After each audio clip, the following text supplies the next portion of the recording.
ईसा मसीह में प्रिय माता पिताओं, भाइयों बहनों और बच्चों, क्या आपने कभी सोचा है कि उपवास का क्या महत्व है?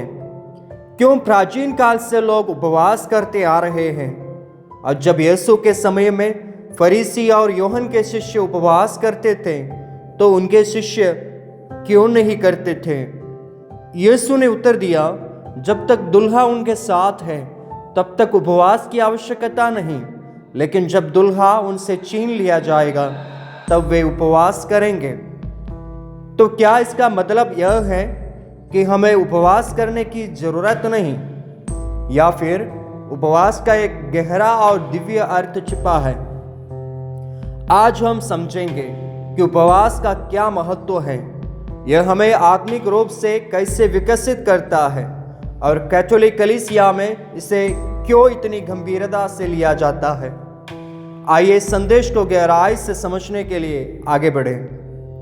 पुराने नियम में उपवास को आत्मिक शुद्धि, प्रायश्चित और प्रार्थना का महत्वपूर्ण साधन माना गया है। ये ईश्वर की ओर लौटने और आत्म संयम को प्रकट करने का तरीका था। मूसा ने सिनाई पर्वत पर 40 दिन उपवास किया और ईश्वर से आज्ञाएं प्राप्त की। निर्गमन ग्रंथ अध्याय 34 वाक्य 28। निनवे के लोगों ने उपवास करके ईश्वर की दया प्राप्त की। योना नबी का ग्रंथ अध्याय 3 वाक्य 5 से 10 तक। स्तोत्र ग्रंथ कहती है, मैंने उपवास करके अपनी आत्मा को दीन किया। स्तोत्र ग्रंथ अध्याय 35 वाक्य 13। यीशु के समय में फरीसी और यूहन्ना बपतिस्ता के शिष्य नियमित रूप से उपवास करते थे।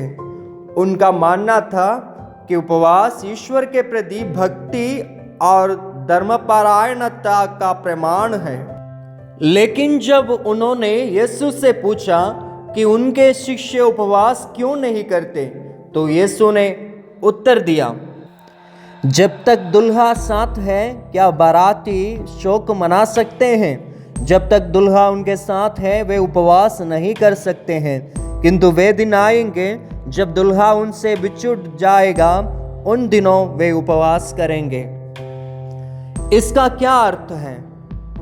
यीशु ने स्पष्ट किया कि जब तक वे पृथ्वी पर हैं उनके शिष्यों के लिए यह आनंद का समय है। वे स्वयं ईश्वर के पुत्र हैं।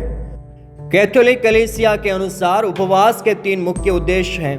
पहला, प्रायश्चित और आत्मशुद्धि। उपवास समय हमारे पापों के लिए पश्चाताप करने का अवसर देता है। संत पौलुस रोमियों के नाम पत्र अध्याय 6 वाक्य 6 में कहते हैं, हमारे पुराने मनुष्यत्व को क्रूस पर चढ़ाया गया। दूसरा, यीशु के दुख भोग में सहभागी होना। जब हम उपवास करते हैं तो हम मसीह के दुख में भाग लेते हैं। तीसरा, प्रार्थना और आत्मिक विकास।